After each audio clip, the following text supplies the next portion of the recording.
All right, Murph is gone. I've got nobody here. Wait 1 second. What's that Hark. at the door? Knock, knock, knock.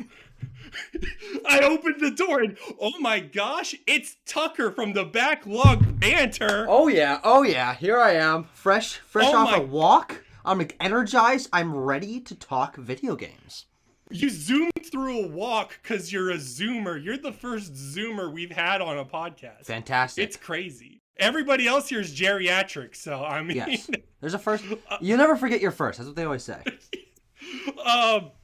What do you do? Tell me about yourself. Yeah, I'm Tucker Hazel. You neglected the last name, but I'll let that slide for now. Tucker Hazel, Do you want me to dox you? Should I just give them your social security number? And my full name is available everywhere on the internet. I have no shame. Okay, that's fine. I'm not a Brogan Chatting kind of guy. Whoa.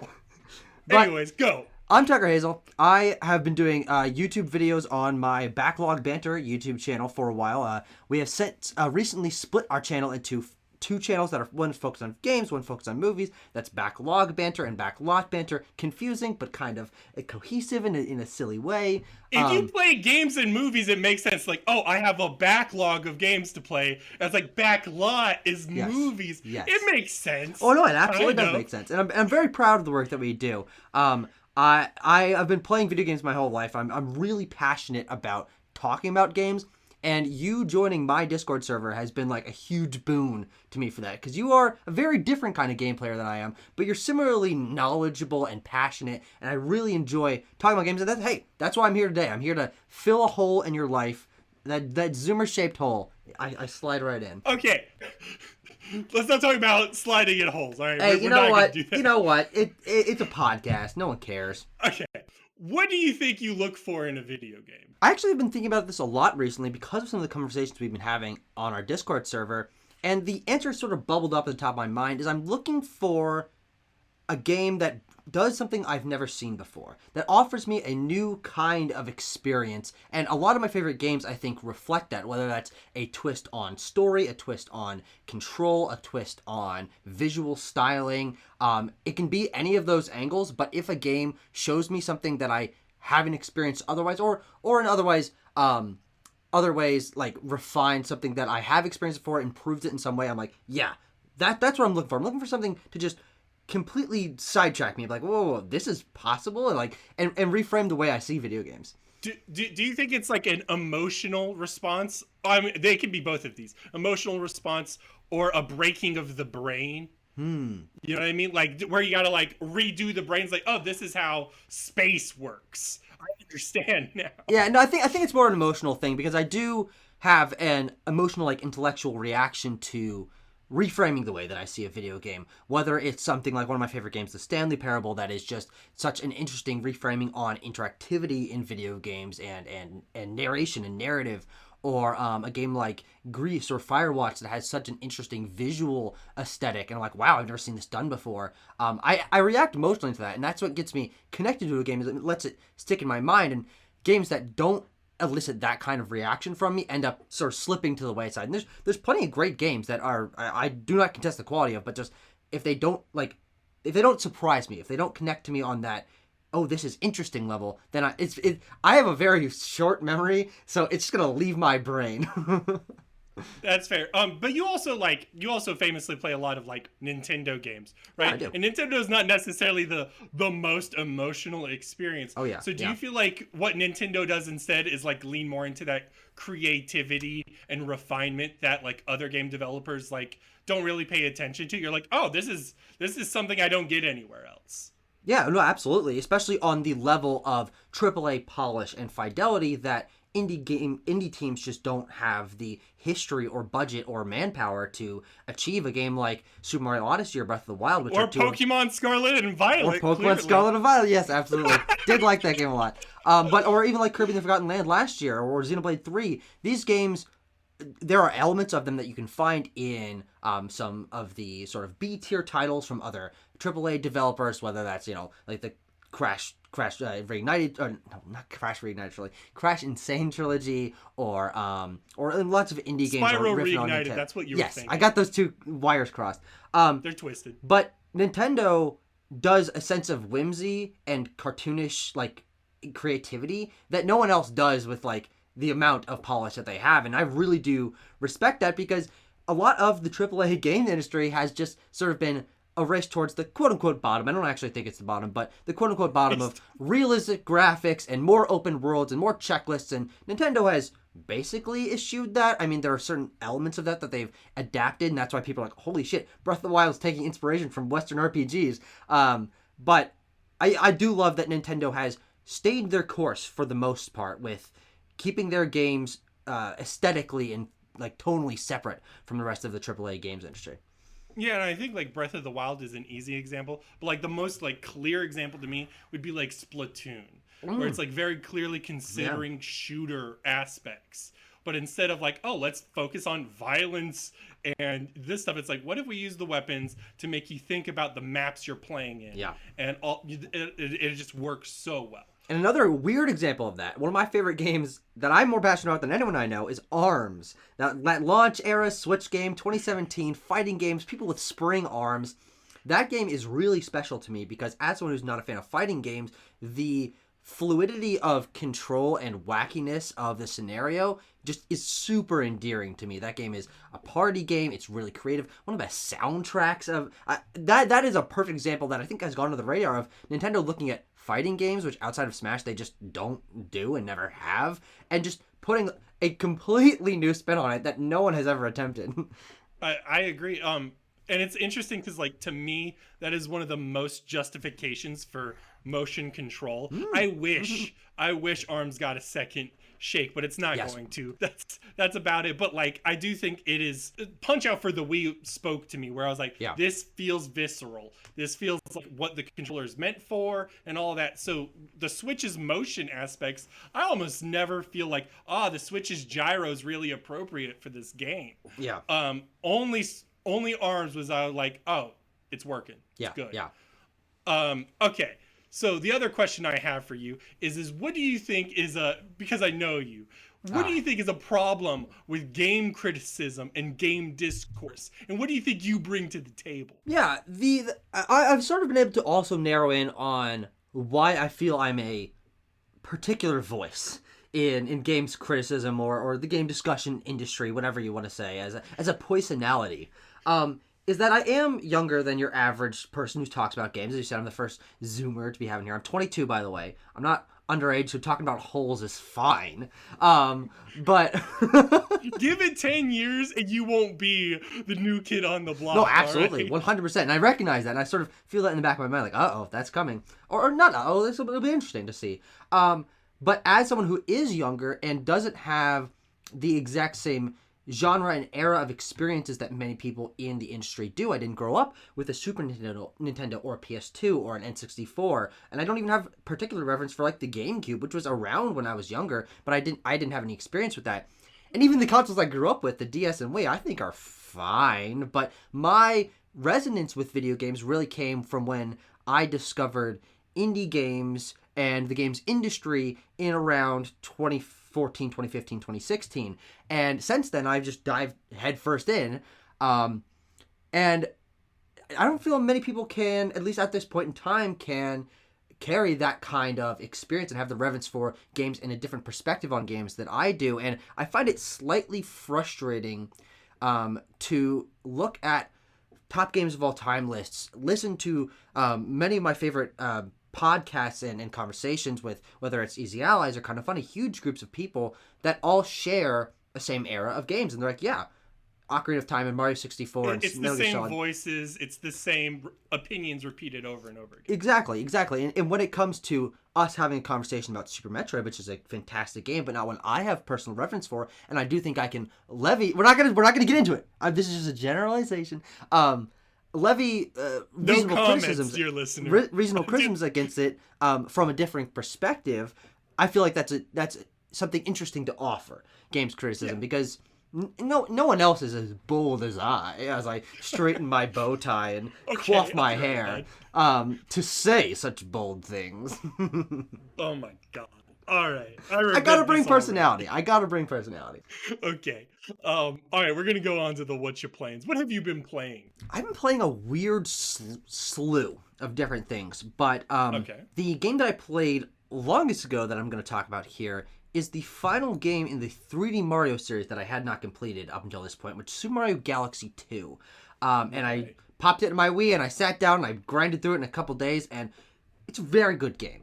And I think it's a very good complement to Galaxy 1. I'm waiting for the but. The but is there, but I feel like my criticism of it will kind of like outweigh in conversation the pros that I do think it has, because I have it like an 8 out of 10 game. I think it's a great game. But I do think there is a problem with its structure and some of the repetitiveness in the level design that I do think people largely recognize. I haven't really heard it talked about too much, but Galaxy 2 does the phenomenally creative thing of you got to get this many stars to move on to the next world. And I know that happens in lots of things. You even have that with Moons and Odyssey, but the linear nature of the levels in Galaxy and Galaxy 2, that does not speak to me as much as the freeform nature of 64 Sunshine Galaxy.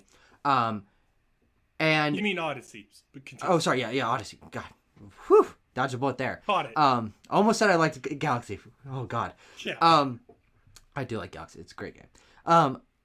And because the levels are linear and you have to finish the entire level to get a star, it means that there's a lot of repetition and making sure you're going back to the level and doing the extra bonus thing and waiting for the prankster star comment to come and doing that one so you can get just barely enough stars to scrape by to the next world. And it meant that I was halting my progression through the game many times. I would reach the end of the world, and Bowser's Castle is right there at the end of whatever world it was, and I need 50 stars to get into this one, but I've only got 42. And that means I got to go find 8 stars in the previous worlds to just scrape by and get to the next one. And that you were emotionally done with the world. I'm like, I don't want to go back here. No, yeah, exactly. And I think that the perfect balance for me is if you finish each level in each world once, or maybe 1.2 times, like you got to go back to maybe one of them.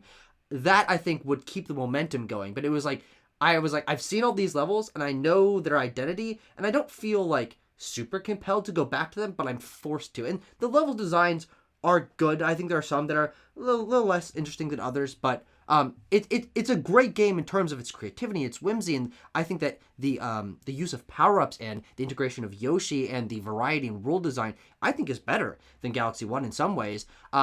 But because my progression was constantly halted, I felt like I was like hitting a door and be like, God damn it, I gotta truck back to World 1 and like complete another one of those levels.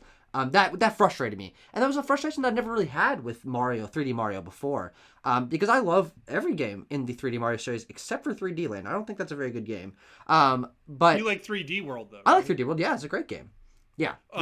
Because like it's clear that there's like a difference in like the linear obstacle course and then the exploration world vibe of like living in and inhabiting a world. But so is the difference in 3D World just the polish and the fact that it's not holding you back? You feel the progression in a much more typical sense? Yeah, I think so. That game's not as stringent in its star counts. I personally like Galaxy 1 more than 2. Yeah, that's but I totally understand. No, I agree. I do think Galaxy 1 is the better game.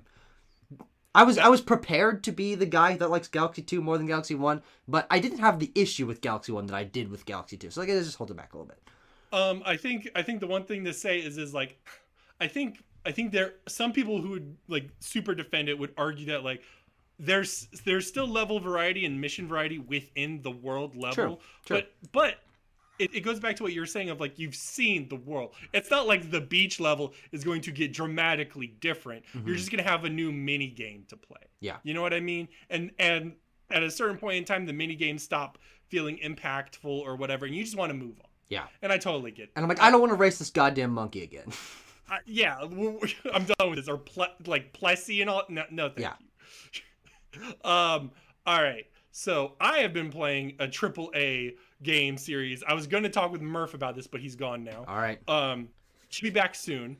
I have been playing Last of Us Parts 1 and 2. Sure. Okay. Now, question: is this for the first time? Yeah, for the first time. That's fascinating. That's a big deal. It is a big deal.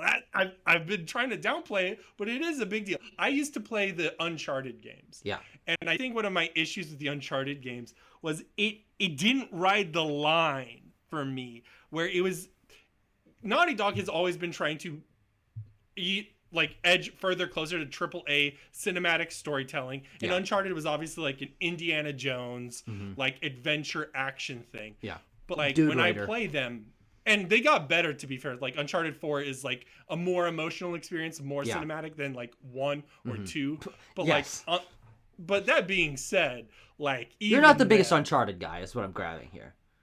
My eyes glaze over. That's fair. That's fair. I stopped caring. And a lot of it is, like, just to the arcade nonsense of, like, constantly ducking under cover and shooting enemies. Uncharted 1 through 3 primarily have the greatest degree of, I know that I'm going to be fighting a group of enemies here because I'm entering a room with a bunch of waist-high walls, and I know what else is going to happen here. I can't do anything else with this room other than crouch behind a waist-high wall and pop over it. And I don't like that aspect of the Uncharted games either, even though 4 of them are some of my favorite games of all time.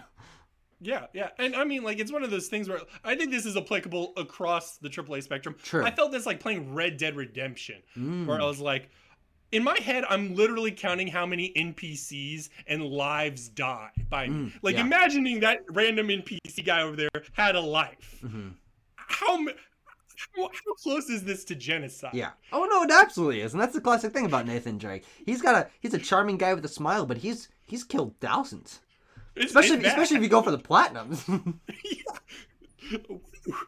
But the nice thing is Last of Us, I think, has a weight to it. I still think there's some problems that I'll get into in a second. Sure. But that being said, there is a narrative weight to it that makes it work. And I hear people praise the performances and the cinematic storytelling all the time. However, I think the gameplay is where it's at. Sure. I think the gameplay is actually what makes it succeed, where it like is able to stick the landing. It almost doesn't, but it's mainly a stealth game where at some point during the stealth run, if you're not good enough, it becomes chaos and you can't take a lot of damage. It's unforgiving, but it's also very rewarding to be able to get through a section. You're like, oh my god, I survived. And it becomes much more of a stealth survival than like a brainless action. There's still a lot, honestly, like if I could retune it, I would make less enemies and just make the enemies hit even harder. Sure. But like, other than that, it is like a really seamless experience, especially when we get to The Last of Us Part 2. Yeah. Where it was just like, and it feels so good. It feels so real. Sometimes I am anti-realistic graphics, but I think by the time of Last of Us Part 2, it starts to play into the weight of things, because the game is also like, you should consider that every NPC you're killing may be a human being and a character. Yeah. It wants you to ask that question, and then it's like, well, now when I'm murdering these 20 people, I'm gonna feel bad. Yeah. So it feels good. I don't know. That's an interesting storytelling, and I liked Part 2. I loved Part 2 more than Part 1. Yeah, I'm completely in the same boat. Now, I will be 100% transparent. I have not played Part 1. I played The Last of Us on PS3. I played The Last of Us on PS3. I have not played the remake that is Part 1 that came out last year.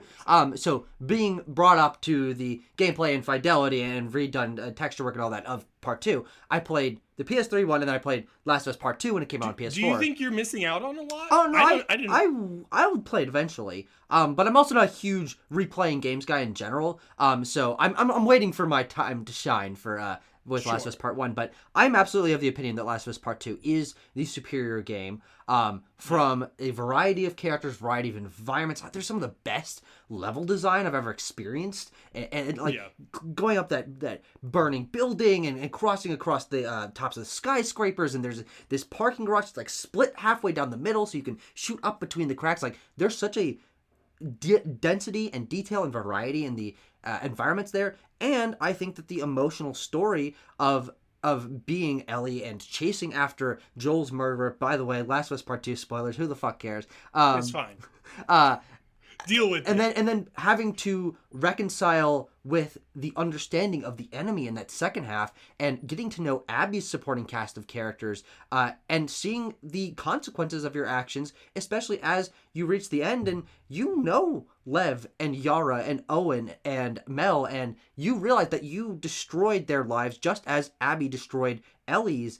And she can't do the thing that she loves best, which is play the guitar at the end. Like, there's so much emotional weight to the structure of this game that I don't think many games really play with, and the way that it plays with current time and past time, and you're always inserting like reflective sequences back to like between Last of Us 1 and 2, and like it's just such a structurally fascinating game that I think does emotional storytelling and like realizing your weight as a part of the world of this video game that I haven't experienced it before. And I firmly believe that Last of Us Part 2 is the at least as of now, like one of the pinnacles of AAA game design, storytelling. What can video games do? What do they have to offer for telling an emotionally enriching story that other mediums can't? So I love The Last of Us, but I've gone on record saying this in one of our first videos on BLB actually, that I think The Last of Us 2 makes The Last of Us 1 look like a fucking crayon drawing in comparison. I'm like,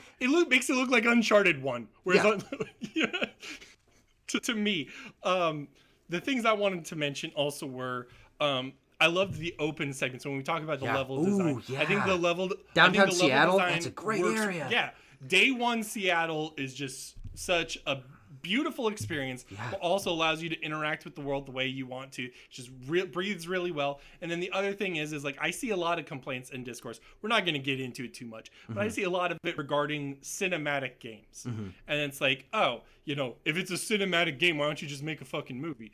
And then the HBO adaptation has come out, and I haven't seen the HBO. No, neither have I. Even though I'm like the one of the biggest Last of Us fans I know, I also don't watch TV, so I didn't even fucking try that. I'll watch it eventually. Like, a movie is like 2 hours. I'm like, I get it. Yes. 2 hours of my day. Whereas like a fucking TV show is like fucking 20 hours. That's an hour of your week for fucking 8 weeks. I can't do that. Are you kidding me? What? You're speaking my language. I'd rather read a book. Oh, I don't know if I would rather do that, but... anyways, but the thing is, the thought I did have in my head was like, what are they gonna do for Abby in season 2 or part 2 or whatever? Yeah. And in my head, it shows the strength of games, because it's one thing to have Joel die and then like, oh, now you're going to see what Abby's like in Abby's world and like how she functions. And then it's another thing to play as her. Yeah. And then it's another thing to control the killer of the main character of the last game. To control the killer and then confront Ellie. Because like I saw videos where people review it's like, I don't know why when you fight Ellie and Abby, you play as Abby. I was rooting against her the entire time. It's like the game kind of wants you to confront that. Yeah. And the game wants you to like wrestle with that. And I don't think the TV show is going to be able to land those. No, probably marks. not. They're going to have to do something completely different. I'll be interested to see what they do, but we shall see when it happens. Yeah, 100%. Anyways, what else have you been playing? I have dived straight and deep into the world of Resident Evil, because I played 3 games in the Resident Evil franchise back to back. I'm scared of these 2 weeks ago. Yeah, it'll be interesting to talk about, because I played Resident Evil 7, which is a game that I have been wanting to play for a very long time. So little context. I played Last of Us Part 2, Resident Evil 2 Remake when it came out, around when it came out in 2019. I thought it was a really good game. It was my first experience with Resident Evil. The RPD is one of the most intricately designed environments, and just getting the key and remembering, I gotta go back there, and like managing inventory space. I'm like, hell yeah, this is awesome. And I loved Resident Evil 2 Remake. And I played Resident Evil 4 and reviewed that with Abe. I'm like, this is such a cool game. Leon is I prefer little piss baby newbie Leon in part two in Resident Evil 2 over dude bro Leon in 4. But I liked 4 a lot, and I saw that where it was informational of games to come, because like, I mean, that's a foundational AAA game of Uncharted came out of Resident Evil 4 probably in some way. And I played Village as well. I hate Ethan Winters, and that also carries over to my playthrough of Resident Evil 7. But I loved Dimitrescu Manor and the variety in these locations, these crazy over-the-top villains you're fighting. Like, yeah, Resident Evil's so cool, but I took a break from it.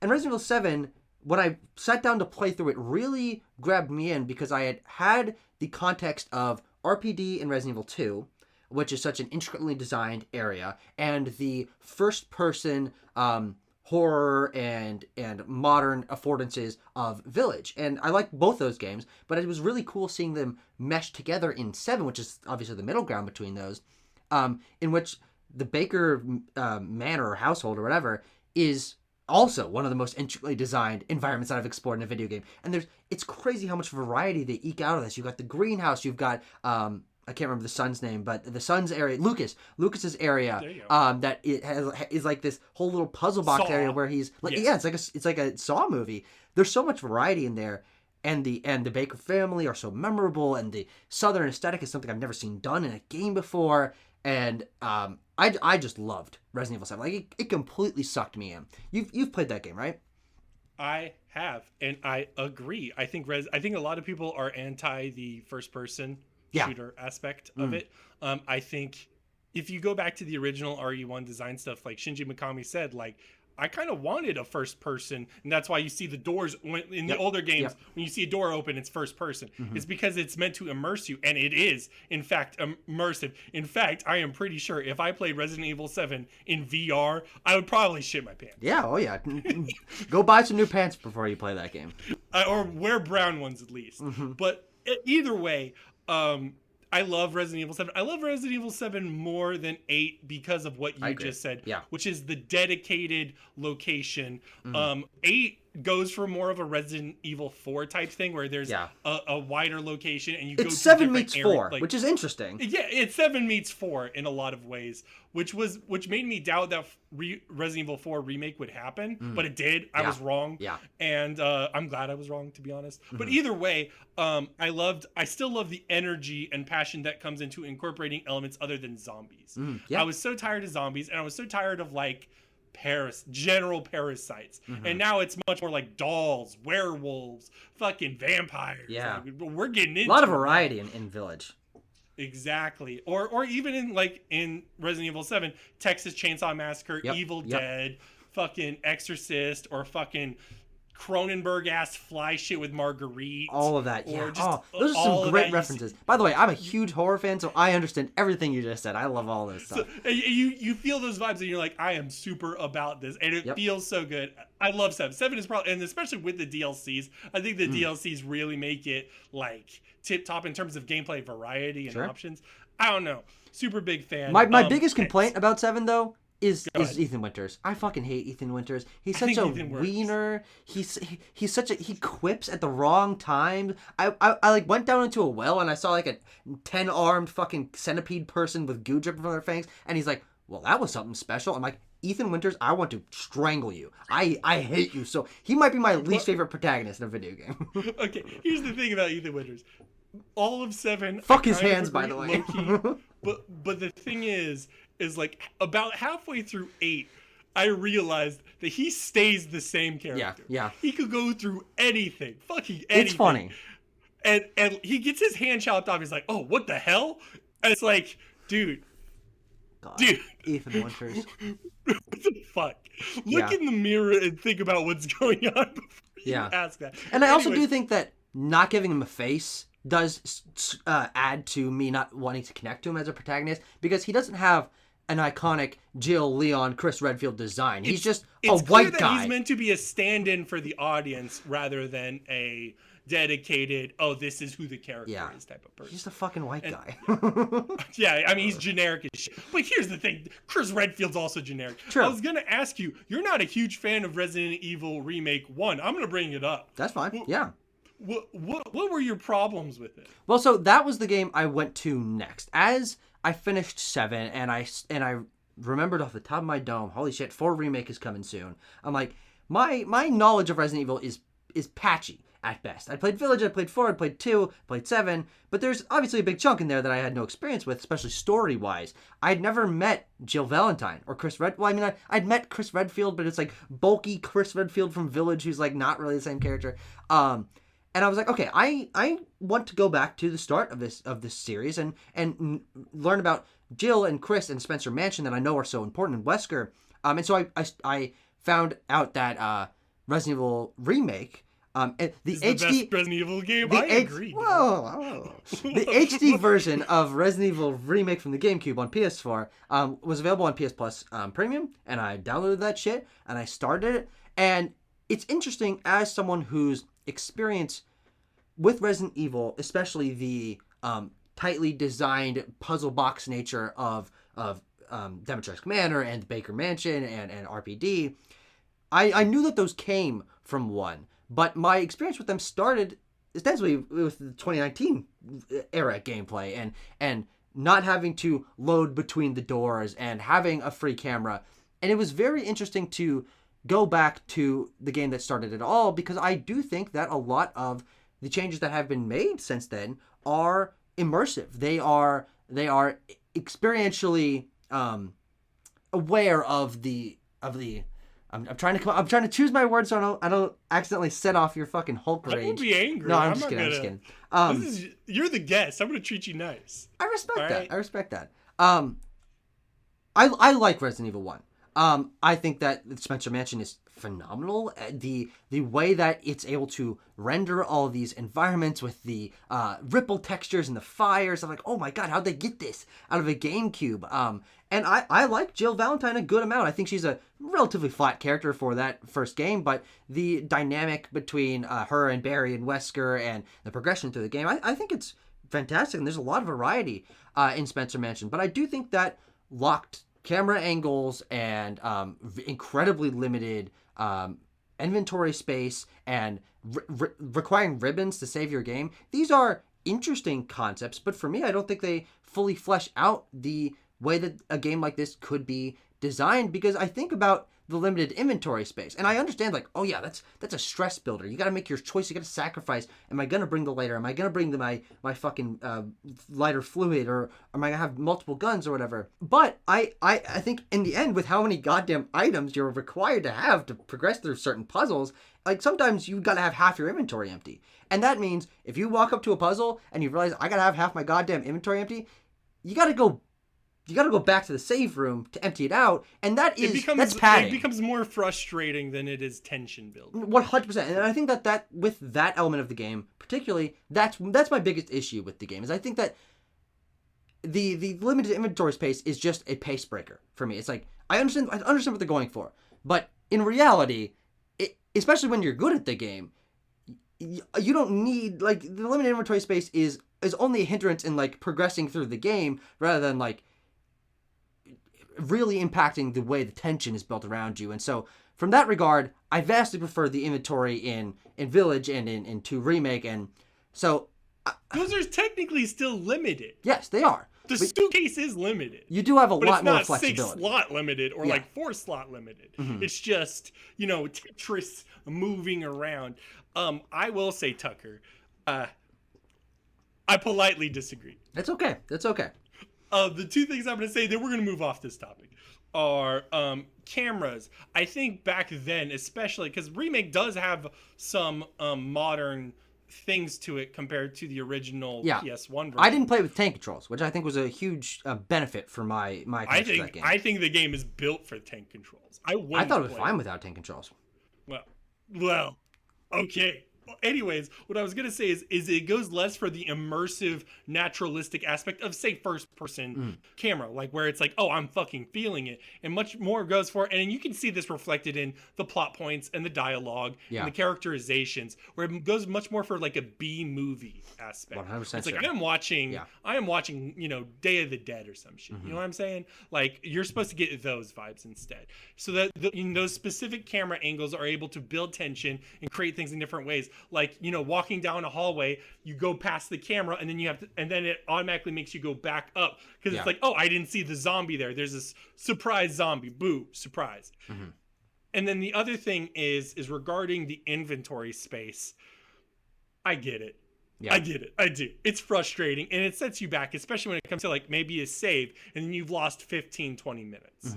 I think that is personally one of the primary ways of punishment. And it is the survival aspect. The survival is not you not dying. Yeah. It is you not losing 15 minutes. Totally fair. Does totally that make sense? Yeah. And then it's like, and I played one recently and I was like, is this an outdated concept? It might be, especially for modern Resident Evil. I think briefcase is suitable for Resident Evil 8. Yeah. 100%. Or Resident Evil 4 Remake. I would not want 4 slots for Resident Evil 4 Remake. I think that's, no, I'm not going to say that. Yeah. But there is a game I played last year that does do 6 inventory slots. Okay. Just like that. And also, which game? Signalis. Oh, okay. I've heard of that game. I haven't played it myself though. It is a survival horror game with limited options. And it is frustrating. I found myself going back to a safe room, having to open up the fucking chest that has all your saved items in it, and then picking through, oh, here's the puzzle thing, here's the key item, here's the one healing I can have, because if I have 2, God forbid, I can't bring anything else. Yeah. But it worked for me. I think it ratcheted up the tension, and even by the end of the game, the final boss is like a test in that, where it's like, hey, by the way, this is the last time you're going to see your inventory. You should look at your inventory and make space. It tells you, make space. Yeah. And then I was like balancing it, and juggling became a satisfying mechanic to me. Yeah, absolutely. No, and I totally understand that. And I think that balance is what made Resident Evil 2 so compelling to me. Is I felt like I had enough space to sacrifice some things, but never felt like I was too limited in where I would have to backtrack for ostensibly no reason. Because especially in Resident Evil 1, if you've likely cleared out the rooms in between, and so you're gonna go to the puzzle, realize, fuck, I need 3 inventory spaces, and they just have to turn back, go around, drop stuff off, and then go back. Like, that's just a wasted 3 minutes. It's not an engaging 3 minutes, which I think is my issue. Is there was a lot of downtime. There's a lot of what to me felt like padding. Like, this can be alleviated. I understand what you were going for, but I think there is oh, geez, I just punched my microphone. I think there's an outdated element of design. I can tell you're upset. that Resident Evil. Yeah. But good, positive, productive discussion about Resident Evil 1. Okay, all right. You also like Resident Evil 3 Remake. We can skip ahead of it, but that's fine. Did you think it was better than 2? No. I think that the balance of that game is, in my opinion, quite remarkable. It's the shortest Resident Evil game that I've played. My final playthrough was like 5.5, 6 hours. And I really like that in terms of it really harkening back to essentially playing an action horror movie. In that since playing that game, Jill Valentine is my favorite Resident Evil character. I think she's so interesting and cool in Resident Evil 3. I think that her dynamic with Carlos is really cheesy, but I found it really fun. And the balance between action and smaller, more open Resident Evil sections, like that town at the beginning, of finding the key and trekking back across the street, and it having Raccoon City feels like more of a place now. And I feel like the characters show up more frequently than the other games. I really did find that game to be incredibly compelling, especially because it is up to the fidelity level of Resident Evil 2 Remake, but it's more action heavy, and there's a lot of fun set pieces and fun dynamics. And when you're as Jill picking up a giant minigun at the end to shoot down the final boss, like, that is a memorable action moment. And even though it's corny, I really found that game to be super, super fun. And I guess because I didn't have the expectation of it being a remake. I've never played Resident Evil 3 on PS1. I have no connection to Jill or Carlos previously. The changes literally could not have bothered me. I had no. Yeah. There's no way for them to have bothered me. And it's like, I totally agree. And first of all, I think Resident Evil 3 Remake is really good. Yeah. I think Capcom hasn't made a bad Resident Evil game in like 10 years. No, yeah, I agree. Like, probably. Or I don't know how long it's been. Don't actually quote me on that. But it's been a while. Mm-hmm.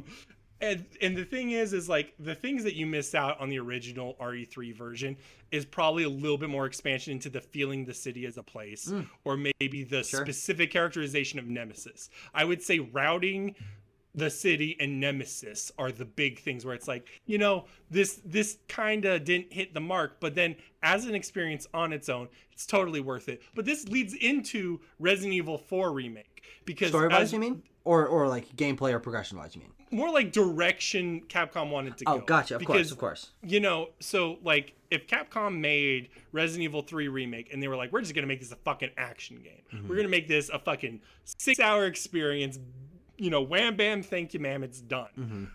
And it feels completely different to the original, and they are separate things.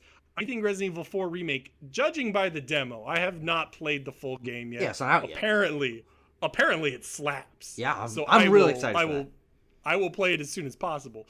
But according to the demo, to me, it communicated that it is instead going to be a Resident Evil 4 refined. Because this goes back to your general sentiment before regarding how games age and date themselves. And I don't necessarily think that's the case always. Like, limited inventory space is an example of like, maybe this tool can be used by game developers later. But I think Resident Evil 4 is one of those scenarios where it's like you make a genre and you like do such a number on it. The third person over the shoulder action genre that like everyone starts to imitate. Yeah. And everyone does it not better, but they do it in a much more seamless way. We were going to play, and there was, because of the Murph scheduling conflict, we were going to play Dead Space. I played Dead Space and I beat it. Remake or Dead Space, the original game? I played the original. Okay. And the entire time playing it, I was like, this is Resident Evil 4. Yes, of course it is. Yeah. No, but it's like one of those things where it feels better. It feels better to move. It feels more responsive, and it feels so good. And like one of my favorite Resident Evil 4 versions is the Wii version, which removes some of the stiffness of the original Resident Evil 4. Those controls are so stiff. I think that you get used to them by the end, but it's kind of like you're forced to. Whereas nowadays it's like, because Resident Evil 4 is so focused on combat and action and game feel, it does feel limited in some ways. I still think it's a fucking masterpiece. But Resident Evil 4 Remake instead goes for, let's refine these gameplay elements. Let's refine the level design. Let's make the environments more of a thing. Let's make the enemies faster, scarier, more impactful. Yeah. And then let's make Leon fucking move like Resident Evil 6, but better. And Resident Evil 6, for all the complaints people give it, feels good to play. Sure. You might like Resident Evil 6. I might. I'm going to play 5 and 6 eventually. You might like 6. I'm gonna call it now. Tucker, okay, all right. I might like this. 6. Because it's like it's linear action. It's not very thing, but it's like it feels good. It just feels good. I don't know. It feels good to fucking do crazy moves and you're like I don't know. Anyways, I'm excited for 4. Play the demo. I recommend the demo to anybody. Yeah. But that's it. All right, and then the last game of What You Playing, this has been a long What You Playing, is Pizza Tower. Oh, yeah. Okay, Tucker, what do you know of Pizza Tower? Inspired by the Wario Land series, has a funny pixel art style, very expressive, cartoony pizza guy, and a very, very complex moveset, I think. Something like that. Maybe I'm... You're getting there. Okay. I haven't played it myself. Have you played a Wario Land before? Yeah, I have. I played like half of Wario Land 1 and a little bit of Wario Land 4 when that came to Nintendo Switch Online. Okay. How much did you play of 4? Like 40 minutes. Did you play like one level? No, I played like 2 or 3 of them. But okay. Those games are... That game is so fucking... That's a weird fucking game. Okay. All right. Well, I mean... Okay. So I would cite Wario Land 4 specifically. Yeah. Namely the linear, like, specific chunks of levels. I mean, Wario Lands also do these things where it's like Wario gets hit by an enemy or whatever and he transforms into a thing. Yeah. And then like he all that cartoony aspects to it, those are carried over. Each level has its own specific elements to it, but the specific Wario Land thing is the speed. So at the end of a Wario Land 4 level, you hit a timer and then you have to go back into an alternate route. Yeah. And in that alternate route, you have to beat the level, or you have to go to the start of the level in 2 minutes or whatever. Yeah. And that is what Pizza Tower does. It's like a Wario Land 4 level, and then at the very end, it's like, oh, you got to go back as soon as possible. And you can see that the game is built on these cool gimmicks and these cool drawings or whatever, but it's also built on speed. Yeah. It is a very fast game. And it's almost like Wario Land fucking juiced up on Sonic. Yeah, sure. And it feels satisfying. That's cool. Um, It's definitely a game I'd like to get to. I've heard nothing but good things about it, and even though I'm not a Wario Land fan, this kind of reinterpretation with modern sensibilities and wacky pizza aesthetic, I'm very in for it. I will say, disclaimer here. Because I recently found this out, and I was like, oh no, am I going to mention it on the podcast? The humor and stuff, I sort of tipped me off. But basically, apparently, there's been online circulation that the person behind the game has had some problematic political views before. Okay, sure. So, yeah. if won't bother me with playing the game, but that's interesting. Tucker won't fucking play anything. Yeah. We'll play it. I'm still like, hey, it's a good game.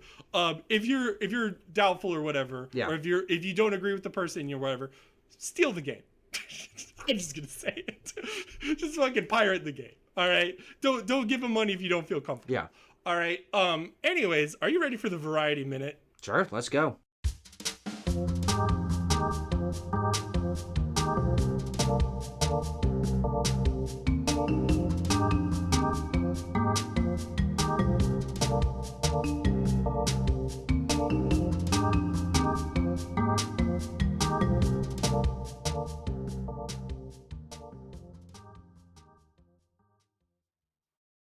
This week's variety minute is acting in video games because our main game is all about fucking acting, dog.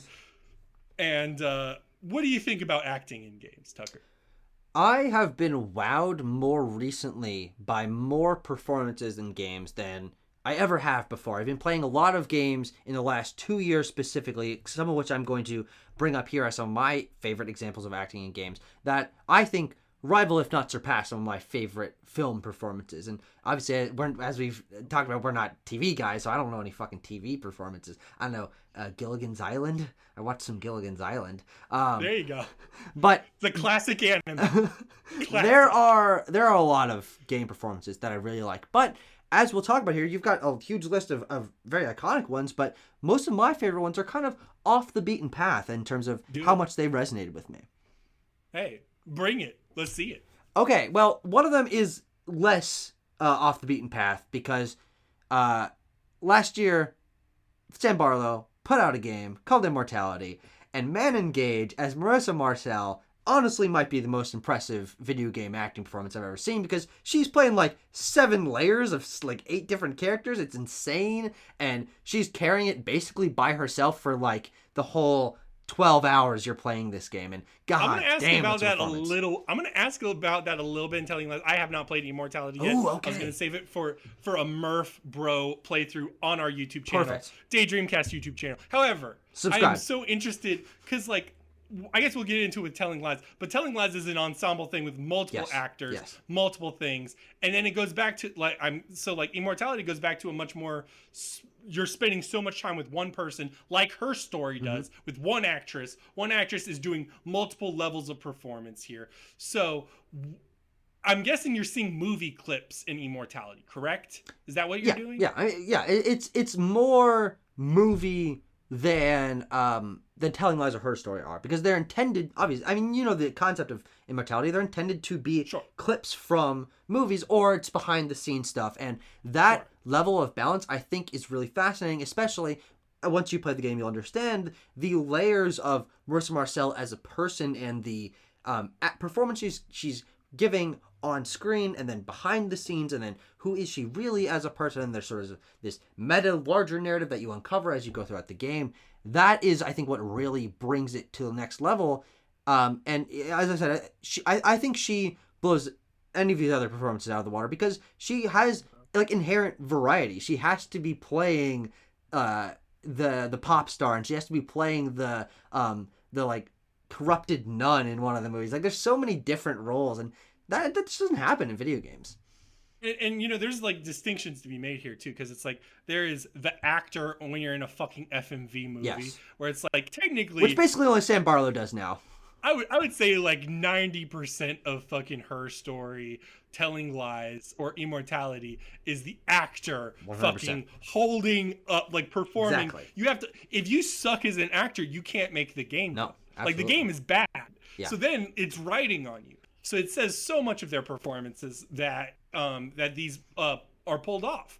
But then it's like also when you contrast it with voice acting, motion cap work, or just celebrity, voices or whatever, it's like, so like the Game of Awards last year, Christopher Judge as Kratos got the award. And it's like he doesn't deserve it. No, he's pretty fucking good. Yeah, goddamn. He's fucking great. But also it says so much that it's like a lot of the physicality of being in the movie is like separate from me in a mocap suit doing a prop, and then like, oh, now you've made a Kratos and now I'm beside a snake. You know what I mean? Like there's just a different level of like actor conveyance. And I'm not saying one is better than the other, but it's definitely different. Yeah, and I think the difference is what really connected me to Man Engage's performance as Marissa Marcel is I'd played God of War. I love that game. I played God of War Ragnarok. I love that game. It's one of my favorite games of all time. There's a lot of these primarily, Sony AAA cinematic game, motion capture, voice actor performances that I think are I'll get to some of them. It's some of my favorite all the time. But I'd never played a Sam Barlow game primarily. I mean, he's really the only one doing this kind of fidelity of FMV games nowadays. And so that just in the way we were talking about earlier, it gave me a new experience. I'm like, wow, games can do this. This is basically like 3.5 movies worth of content that is on the level of quality of 3.5 movies worth of content. And so I was so hoping she would have won last year. I love Christopher Judge. I love God of War Ragnarok. I love Kratos, but Men Engaged brings something new, which I really wish that the Game Awards could have awarded.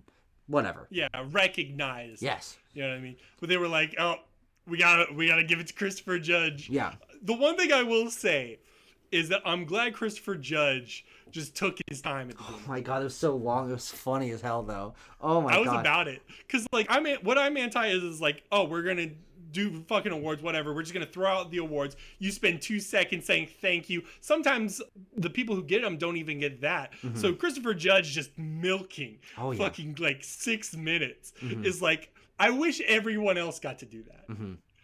And that would be a worthy award show to me. But that's not what happened. Anyways, there's a bunch of other ones on here. I will cite the old FMV classics.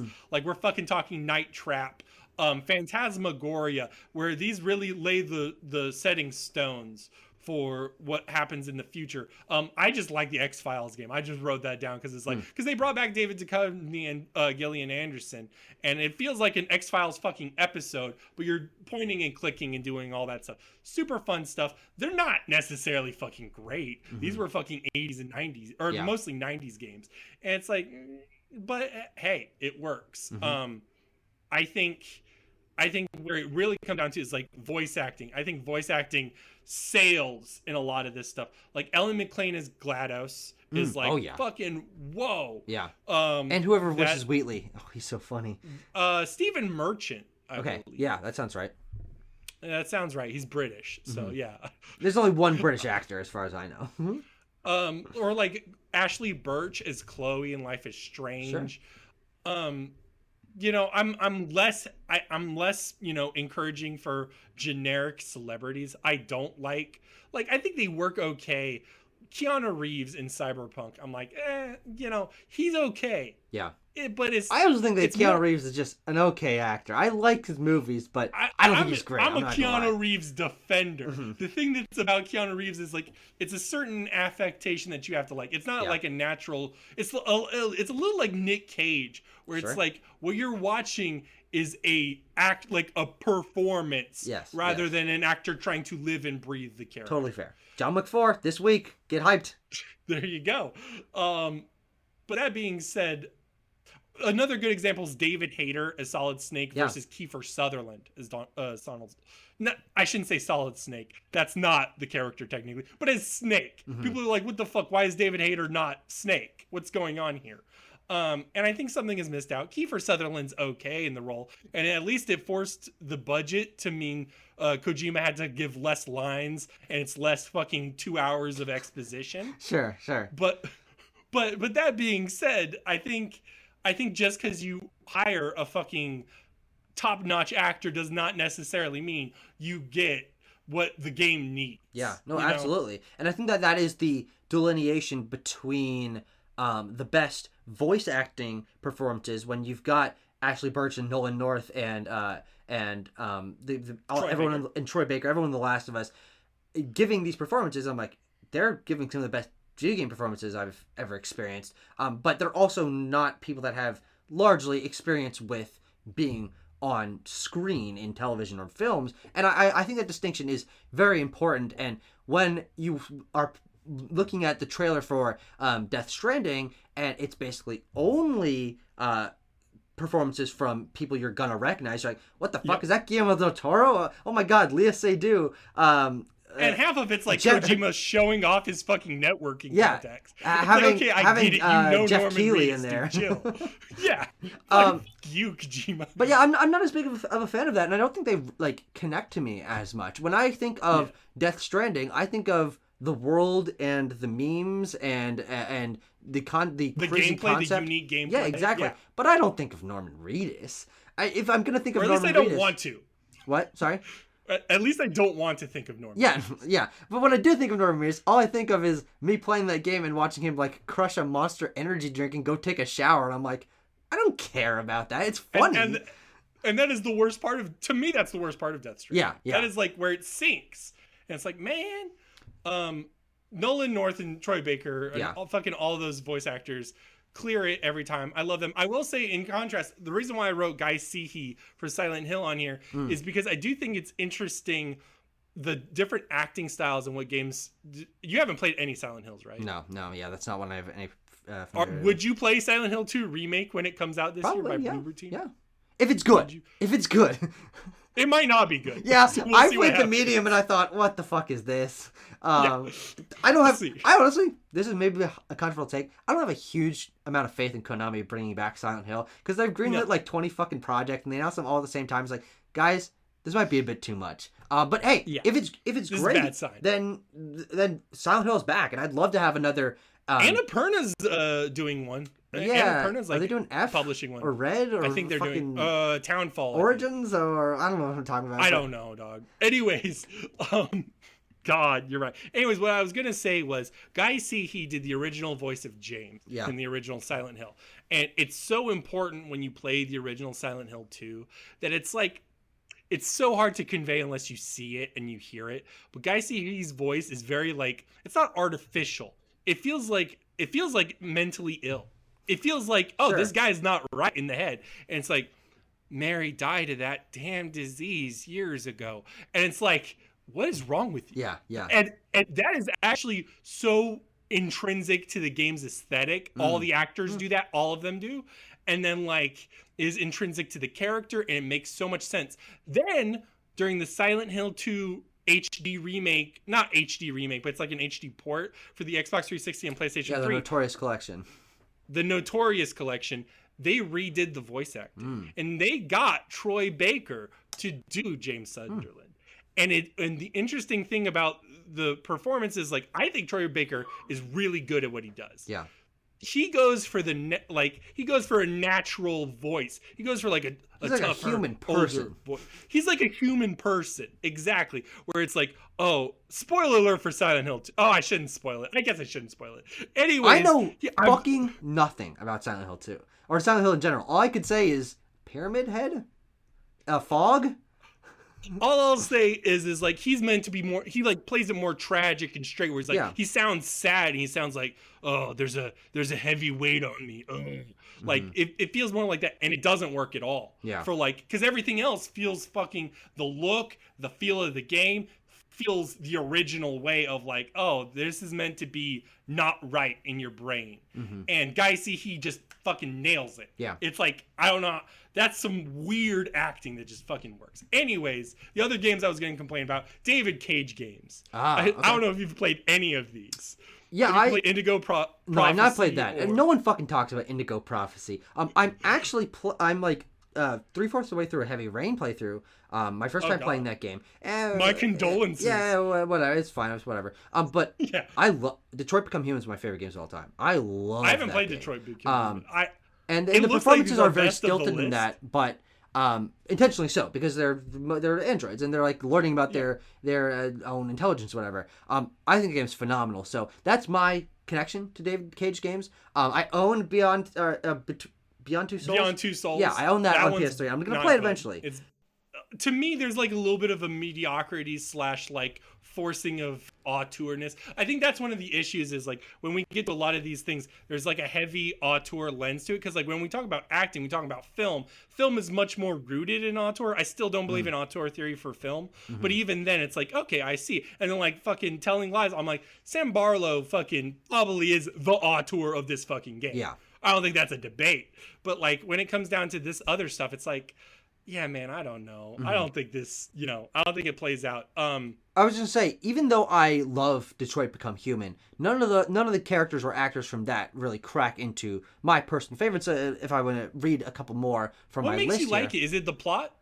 The writing? I did a whole breakdown of this when I played that entire game in one sitting, which is kind of crazy because it's like a 12-hour game. I was up until like 3 a.m. I played for like basically the entire day. I adore that game. And it's the world, it's the writing, it's the impact that your choices have on the story. There's so much fractaling of if you make this choice and someone dies and you mess up a QuickTime event, it throws everything off course. I adore that game, but none of those performances are on my personal list. You mentioned who is it in Life is Strange? Ashley Birch. Yes. And I my Life is Strange connection, even though I played a little bit of the original one, is Alex Chen. Erica Mori is Alex Chen in Life is Strange True Colors, which is another one of my favorite games of the last few years. Okay. Her performance, especially combined with the motion capture, is I think next on the list from Man Engage's Marissa Marcel as my favorite game performance, because there's so much emotion that the motion capture and animation on Alex Chen's face and Erica Mori's performance allows for the character to go through. And Alex has such a complicated history and complicated relationships to everyone in the town around her, and it just blew me away, the amount of emotion, variety of emotion, and like character tics and nuance that made me feel like Alex Chen is a real person. And I'm controlling her life, but I want to like make good by her as a person and her personality. Like that's what a real performance. Separate. Oh, absolutely. Absolutely. And another game, a Game Awards disappointment when they gave it to the woman who played fucking Lady Dimitrescu, and she was fine, she was good, but it's not Alex Chen, it's not Erica Mori. So I don't think it's that good. I don't think Lady Dimitrescu is like that. No, she's fine. She's that's cartoony. A meme pick. Yeah, no, it absolutely is. She's good. I hope she gets more work, but no comments, I guess. But yeah, that's another one of my main ones, and you can talk about something else. I got a couple more to mention, but the big thing I was gonna say, I wrote down Vice City because it's the first one that came to mind. But any Rockstar game in general, I think Rockstar just does a really great job. Yeah. But Vice City was the first time they got like real celebrities. They got Ray Liotta and Burt Reynolds and a few others. They got William Fichtner for the lawyer. And then like onwards, they go for more ambitious storytelling. Rockstar's also a company similar to Naughty Dog, where they're like, we want to be taken more seriously as we go on. And I think it really works well for Grand Theft Auto 5, specifically for the Stephen Ogg for Trevor. And then when it goes to Red Dead Redemption, I really like Arthur and John. I think those are really good performances, and they really drive the emotions of the game. Mm-hmm. Despite the gameplay also being similar to Uncharted, where you're killing 200 men per level. Yeah. And you're like, wait 1 second. I only have like a $30 bounty. I just massacred the entire state's population. What? Oh my god. Anyways, continue. Yeah, another couple picks for me coming from those cinematic AAA Sony games is, I think Abby is my favorite performance in the Last of Us series. I think Laura Bailey absolutely nails it. The complexity of that character, the scenario that you're put in as playing, as we talked about earlier, she's the one that really steals the show for me. And when I played Last of Us Part 2, I love Ellie. I love the performance. I love all of her supporting cast. But playing as Abby and Laura Bailey's performance and the connection that I got to her supporting characters, that completely changed the game for me, as I talked about earlier. Like Abby is really another one of my favorite performances and characters of the last few years with Laura Bailey. Yeah, no, I can totally see that. And it's also like she is, I wouldn't even say she's even by like when you start her thing, her people don't like her. Yeah. Because she just brutally murdered somebody, and everyone's like, she's a little weird. Yeah. I think that was inappropriate. Mm-hmm. And so when her personal journey with Lev, Yeah. where she sort of starts to see that, you know, the family is not this tribe of violence, but is instead the people you care about. I think that works so well. And Ellie does have an arc, but it's so back-ended. 100%. That it's like, whereas you feel Abby in, like, the entire time you're playing as Abby. Yeah. So then, like, yeah, totally, I get it. Yeah, and the other two examples come from the game that won Best Acting last year, God of War Ragnarok, but it's not Christopher Judge, it's not Sonny Soljic, it's Adam J. Harrington as Sindri and Danielle Bisutti as Freya. Those two really are what sold that game for me. I love Kratos, I love Atreus, but the supporting cast and the way that they come together and have these arcs and these emotional moments. Sindri's, I'm not going to spoil, because this is a much more recent game. There is a God of War discussion you could go. Yes, actually, I listened to that. Plug. I did. And Freya, her performance, Danielle Bisutti's performance, being so frustrated at the beginning of the game and coming around and not knowing whether she can trust Kratos or not, and having these moments of goddess power that she portrays, but also being a woman with internal conflict and a tortured past, as you learn with her relationship with Odin. It's so fascinating, and Sindri and Brock were so much fun in that first game, but they're both brought to such a totally new level in Ragnarok. And some of the moments of Adam J. Harrington's performance as Sindri are just like next level, like emotion, and oh my god, made me care about those characters. The game demands a lot of both of those actors in different ways. Without spoiling it, there is a lot of emotional demand for Sindri. Yeah. He has to go from highs and lows of like, oh, I'm being a very silly comedic character, I'm a funny dwarf blacksmith, to like, oh, I am now the character in the room with the most emotional baggage. Yes, absolutely. Yes. And for like the last so he like has to third of the game, so much. 100%. Yes. And likewise for Freya, she's got to balance both being a companion partner that's also like, oh, hey, over there, shoot that, Kratos. Yeah. And then like, oh, I'm fucking emotional too. And it's such a delicate balance. For me, God of War, especially Ragnarok, the performances that I stuck in mind, especially now after I recorded that podcast, was Odin. Yeah. Thor, he's so good. Oh my god. And Angrboda. Yeah. I think Angrboda is really good for. She has a difficult role only because of her time and how her level goes. It's like, I have this much time to make you like me, and she does it. She absolutely sells it. 100%. There you go. Yeah. And then and Odin is just like. This may describe so much of a difference in storytelling between the games. Like God of War 3 or God of War 2 Zeus is like fucking, Kratos, I'm gonna kick your ass. And then like Odin is a much more well-written character. He's so good. And Richard Schiff does a really good job bringing home the appeal of the character, the problems of the character. You can't trust him, but he's just appealing enough to where you're like, wait one second. Actually, let's hear what you have to say. Yeah, and every time you're like learning from him, you're like, oh no, he's giving me like genuine advice, and it sounds like he really cares. And then he snaps, and of course he's the villain of the game. And it's like, holy shit! And he does some of the most like despicable, world-ending, character-defining stuff by the end. But yeah, that is great. God, what a great cast. Tyr is also great.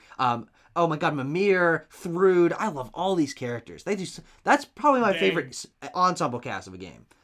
That's fair. That's not a bad ensemble. Okay, we're getting long now. Can I do one quick final shout out? Shout out. One quick final shout out.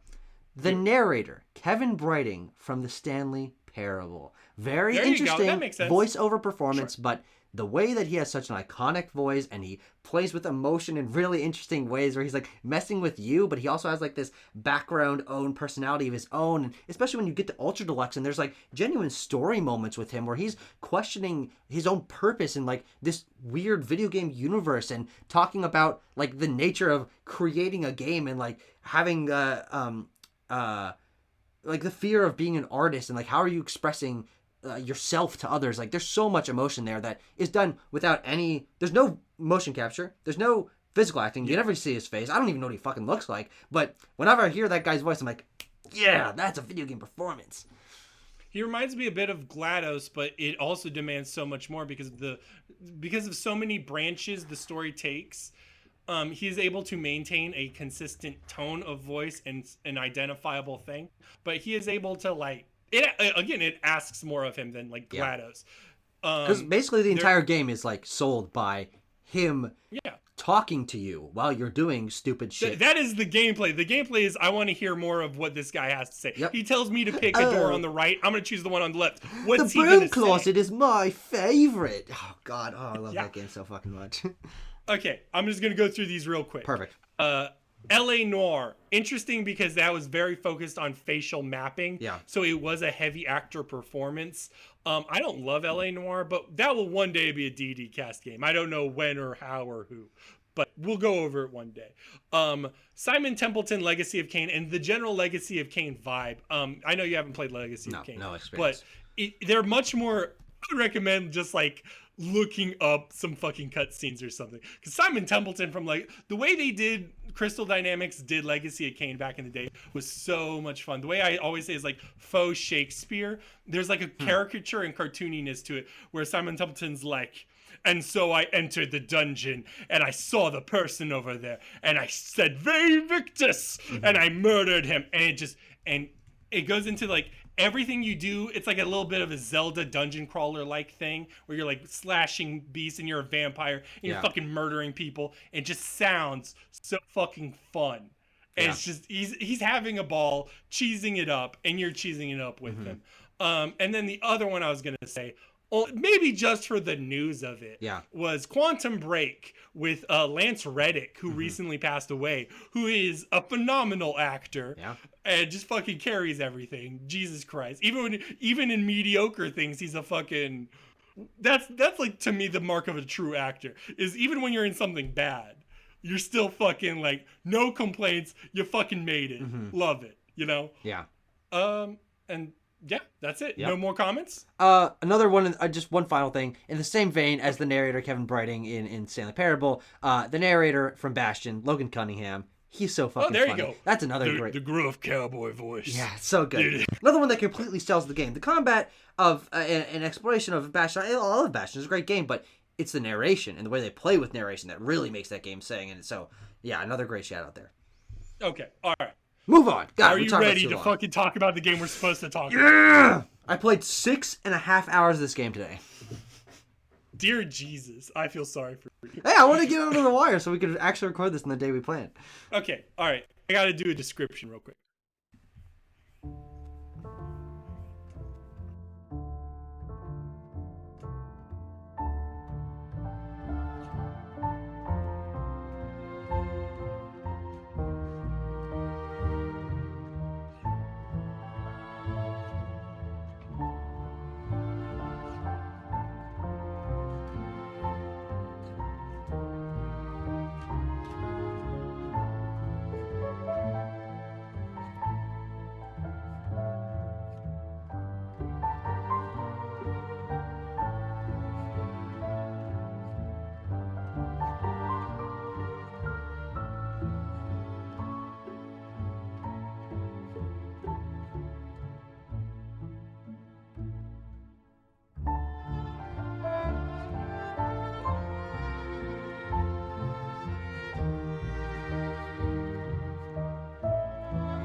This week's Game of the Week is Telling Lies, a 2019 game developed by Furious Bee / Sam Barlow, published by Annapurna Interactive. Very similar and a bit of an evolution of Barlow's previous title, Her Story, this game involves players playing as a mysterious woman, searching through NSA video files related to a specific case, relating to David Smith, who also goes by other aliases within the game. He operates in a large web of lies and deceit that affect secondary characters. You search through these FMV files and getting little bits of information, and you try to assemble a context with them by finding keywords and discovering new clips with those keywords. By the end of the game, hopefully you'll have an idea of what actually happened, but perhaps not the full story unless you go through multiple playthroughs. Okay, Tucker, what'd you think of this game? Now, as I mentioned earlier, Immortality, Mercer Marcel, everything of that's what introduced me to Sam Barlow, and that's one of my favorite games of all time. And I recently went back and played Her Story, which is actually what gave us the idea and Telling Lies on here, is now I've played the holy trinity of Sam Barlow games. And Telling Lies, I think, I started off a little bit confused, a little bit like, this isn't quite hitting the highs. But I do think that as I got into the game and really sat down... It got better. It absolutely gets better, and you learn about like a much larger variety of characters. This is only like true ensemble game that Sam Barlow has done, and it sells itself. I think this it's game crazy is, ambitious. Yeah, 100%. I was shocked by going from Her Story to this. I was shocked by how much content there was. Yeah. I was like, there's way more video clips. Oh my god! They're all longer, and they have more actors, and they're in different places, which is something that Her Story obviously never even attempted to have. And there's different meanings and contexts from because in Her Story you really only had the performance, and then there was the context of like, oh, she's being interrogated by police, and you've got this old computer frame device, and it's okay and it's interesting, but it's not like selling it. But I do think you're right, the framing of this as looking through files that you're not quite supposed to see, and feeling like you're a voyeur in other people's lives in a way that Her Story, those videos were intended to be watched by someone, but the video clips here with you're invading privacy. You're absolutely invading, like, it's like someone's looking through my phone right now watching me discuss this. Especially this because podcast. And something that I think is both probably my biggest criticism with this game, but also in some ways this game's biggest strength, is they don't cut, they have the downtime in these videos. People are having conversations, and when you have a conversation, like on the Daydreamcast, I am sitting here just nodding my head going, yeah, I'm waiting for my turn to talk. And then, that's totally there here. Oh my god. Yeah, and I didn't like that. I didn't like it either, but I think it's important for the game. So I still like stand by it, even though like it holds it back from what I think was so great of the other two. And it's like when you're looking at it, what works is it allows you to make a connection in your mind. Yeah. When you see one clip and then there's like I'm talking and then I stop talking, I'm waiting for you to talk, and then I respond, oh really? You like purple? Yeah. At a color? And then you're like, oh my god, I can search purple. That last video, I know who they're talking to. Yep. I know what moment that was. Yep. And then the context fills in, and then you start fleshing it out. And to me, that's a much more organic way to build the relationships than Her Story. Her Story was a little bit harder for that. Mm-hmm. And I'll also say, in defense of these webcam moments where you stop talking, that goes, at least, I don't know how you played, but the way I played, I went down the Ava route with the eco-terrorism route. Yeah. And in that route, there's a lot more just hidden cameras with the ensemble talking to each other. Yeah. So there was a lot less of the one-on-one Skype call. Yeah. So I had less of those moments as I went on. I was like, okay, this is starting to pick up. Yeah. And I really enjoyed that. Well, what's interesting about my experience with this game, as I mentioned earlier, I played this entire game today. I played 6.5 hours of this game. I watched every single clip.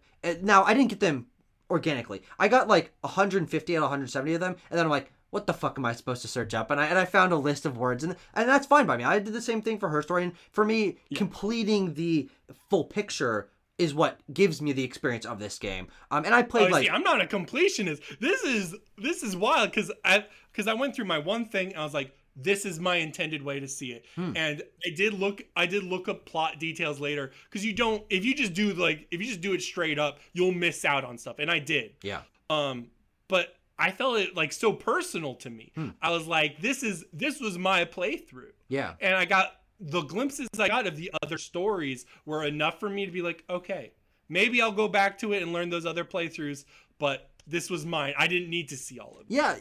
But the reason I didn't have that same experience, though I totally understand like focusing on one and then just like the little thing at the end comes up, it's like, you want to upload your files? Okay, yeah, no, I'm done. This was my playthrough. Yeah, that's totally valid. But I think because I started this game and I didn't focus on one at first, I was like, okay, here's his wife and who is Ava, and then I stumbled upon Michelle / Melissa / Max / Maxine, and I'm like, this is an interesting story, and then I started watching that. But then every once in a while, I would a clip from Ava's story or his wife Emma's story would come up, or his daughter, and I'm like, no, okay, I got to learn a little more about this. And I think what is so interesting about the ensemble cast of this is, you're right, there are specific storylines. There is David's relationship with Maxine, there's David's relationship with Ava, and David's relationship with Emma.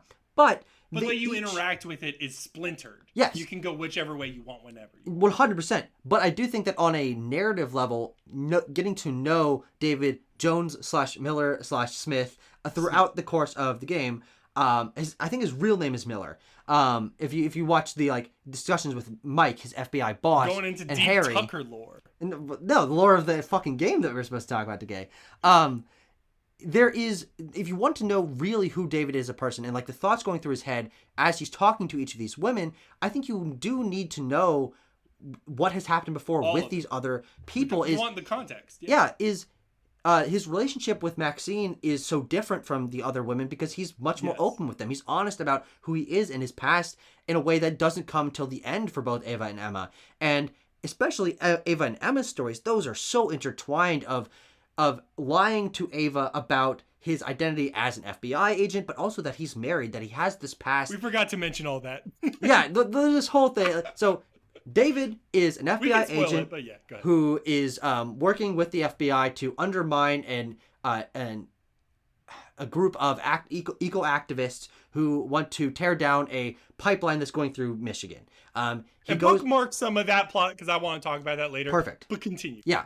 He goes undercover and leaves his family, his wife Emma and his daughter Alba, at home alone. And the distance between that relationship and the history that I have there, there's tension there because he's not at home with his family. Yep. And to be undercover, he builds a relationship with this woman, Ava Martin, who is much younger. She's 19 while he's 28. She has this whole history of wanting to be a rock star. She works at a record establishment sales place, and she is one of the people involved in the eco-activism.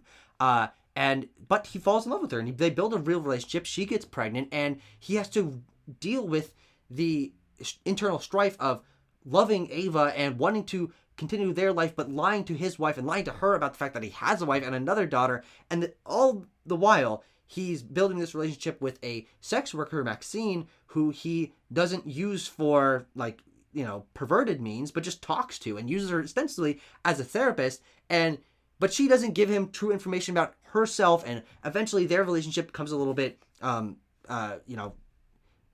it rubs up against each other in bad ways, and that comes to a head, and there's blackmail, and he gets shot, and it's fucking crazy. But because of the mental state of David, I felt that it was really necessary to know each of these women, his relationship to each of these women, and across the course of the game, just continually piece together everyone's narrative. So for me, the narrative of Telling Lies is not just the story of David getting to know Ava and being involved in this FBI eco activism scheme.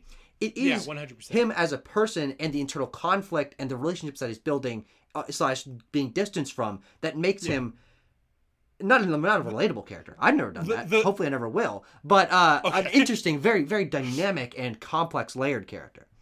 Sure, definitely. And I think I guess that's where I was leaning on. It's not necessarily that my plot was the definitive one. Yeah. Or that the context does not enrich understanding of David as a character or the plots.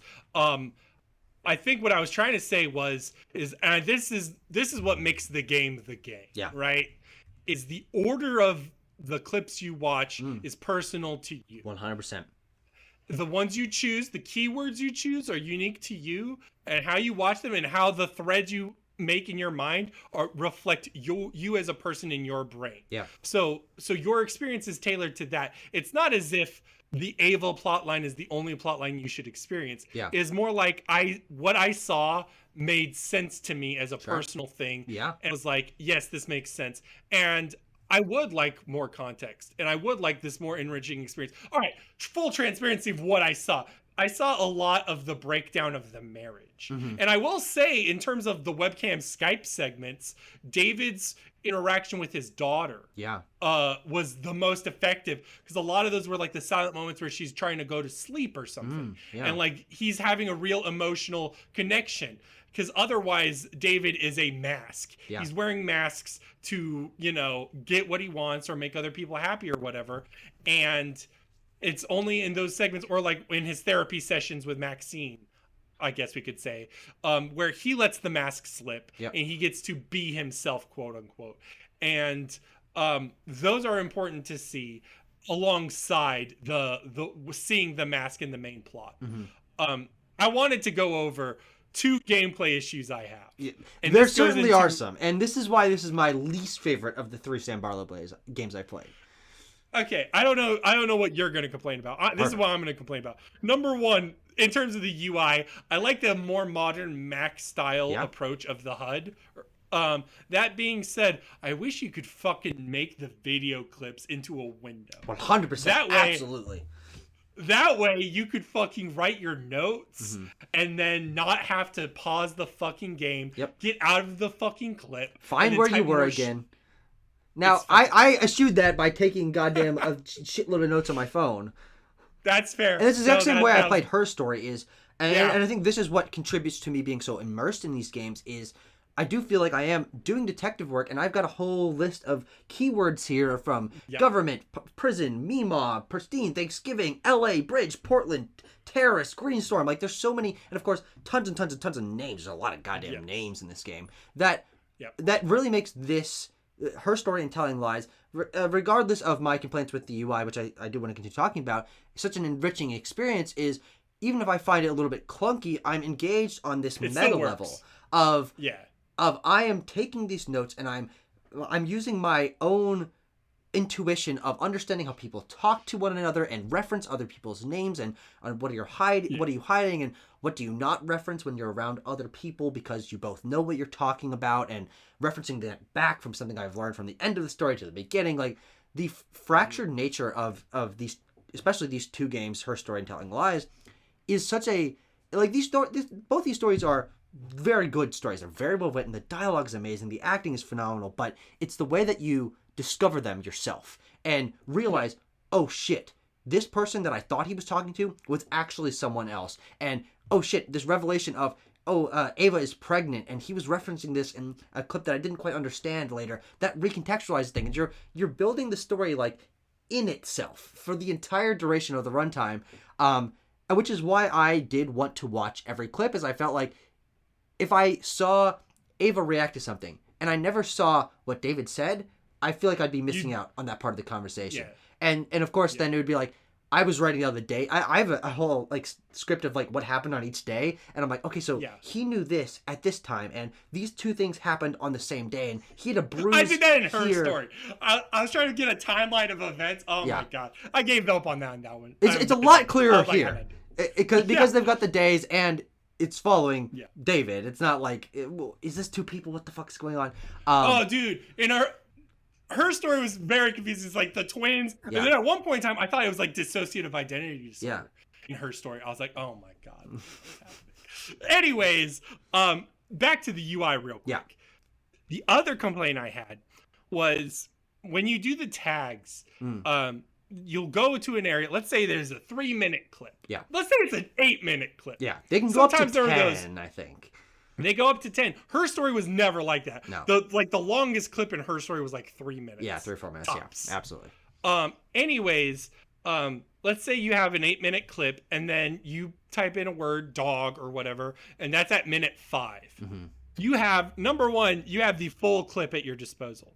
And the way my brain works is like, I want the full clip. So now I rewind back to second 1. Yeah. No, I did that every time as well. I 100% did. And that, I think, is what really doesn't kill the pacing, but it harms the pacing enough to make this a like definitively different experience from Her Story. Is there's no way to just press fucking backspace all the way to the beginning. If they did that, this game would be much more fluid. I would not have this complaint, but sitting there, put my goddamn finger on the trackpad, holding backwards. By the way, it's a little finicky, and you have to like center the thing and like make sure you're dragging it back all the way. Oh my god! Don't get me started on actual rewinding. And waiting, sitting there and waiting. I tried to make it a little better for myself by like looking at my notes, reflecting on things, deleting things I had already looked at, or just sitting there like taking some deep breaths so I could like focus myself. But the fact that you can't just like start at the beginning, it's terrible. It sucks, especially because the clips are so goddamn long. Sometimes you have to rewind 4 or 5 minutes, and you want to revisit a specific moment. And you're like, shit. Yeah.